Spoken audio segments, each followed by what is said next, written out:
Question: can you make a video on serpents and dragons and their connection to the left-hand path? Well, to begin with, from an esoteric perspective, serpents, snakes, and dragons are different masks of a single archetype or current, and as such should hold relevance to any upon the left-hand path. Also, according to Carl Jung, the serpent represents how consciousness entwines with unconsciousness. And what we do on this path more than anything else, whether you want to acknowledge it or not, is we entwine our conscious with the subconscious.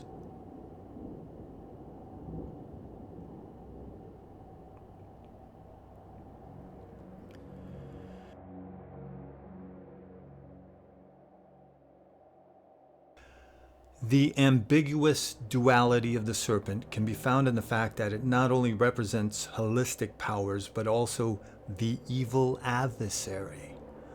Thus, it is a source of wisdom and temptation. Now, I could begin with Lilith and her obvious connection to the serpents, but I've already made a few videos dedicated to her. Instead, we'll begin with another tale from Hebrew mythology. You know, the one where Yahweh banished Adam and Eve from Eden. And why did he do this? Their transgression was that they had eaten fruit from the tree of knowledge, the knowledge of sex and death. And who persuaded that vapid Eve to first eat the fruit? The serpent, of course.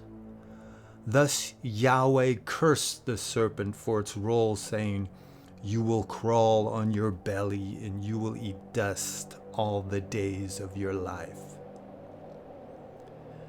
Now it's obvious what this story symbolizes, and continuing in that tradition, we have in the book of Job the sea serpent, Leviathan. Leviathan, a creature no one can control, no one can kill, no one can make it beg for mercy or make it serve them or make it their pet. But in the book of Isaiah it states, "In that day the Lord shall punish Leviathan, the piercing serpent, that crooked serpent, and he shall slay the dragon that is in the sea." The sea serpent called Leviathan is also known as one of the 7 princes of hell. And in the book of Abramelin, he is listed as one of the 4 princes of the demons, along with Lucifer, Satan, and Belial. Staying in the realm of Judeo-Christian traditions, there is also the tales of the dragon slayers, such as Saint Michael and Saint George, which are obvious examples of the forces of good against evil.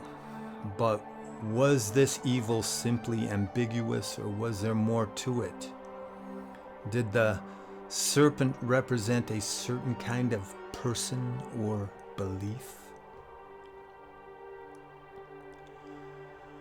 To the ancient Celts, serpents symbolized fertility, healing, wisdom, and rebirth, or the transmigration of the soul.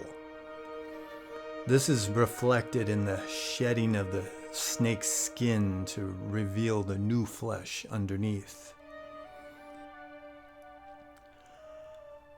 Cernunnos, the Celtic horn god, favored snakes as the sacred ethereal creatures of his fertility cults in both Gaul and Britain. Even the ubiquitous Celtic knot can be seen as a never-ending serpent. And the neck torque, a symbol of Celtic nobility, was created in the form of a serpent. And it is believed that amongst the Scottish Celtic people, the Picts, the serpent represented their priestly caste. Which brings us to the Druids. The Druids believed serpents were primordial beings with ancient knowledge of the earth.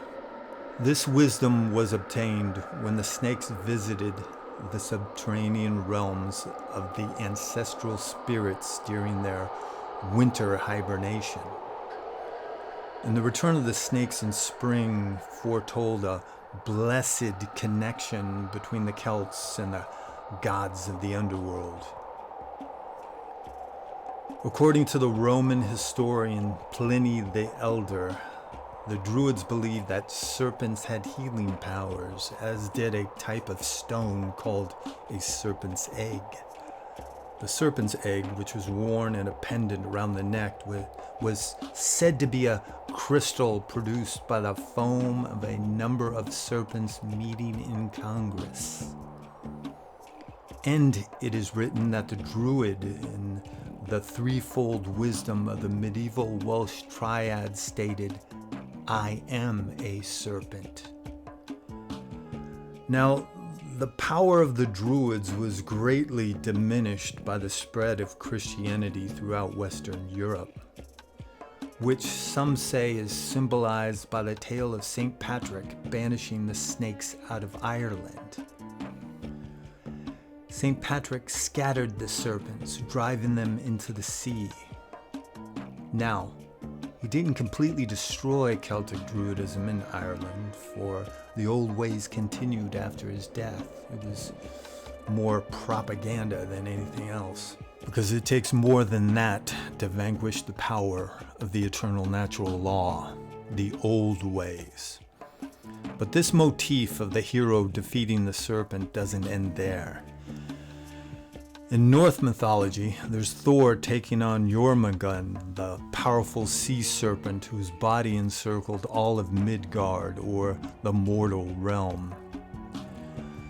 At the start of Ragnarok, the serpent left the sea and slithered across the land, wreaking havoc. Thor defeats the serpent with the aid of his hammer, but dies anyway due to its deadly venom. There's also the Germanic tales of Siegfried slaying Fafnir. Now, you might be thinking, wouldn't these stories symbolize pagans killing pagans? Well, the truth is, these tales are documented by early medieval Christian writers who added their biases to established myths.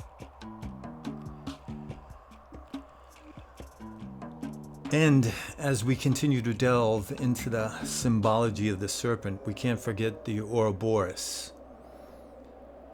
This ancient symbol represents rebirth, immortality, creativity, and possibly sexual intercourse, with the tail representing the male organ and the mouth the female. And we can go to the east, into the yogic traditions of Kundalini Shakti, which translates from Sanskrit to English as coiled serpent power.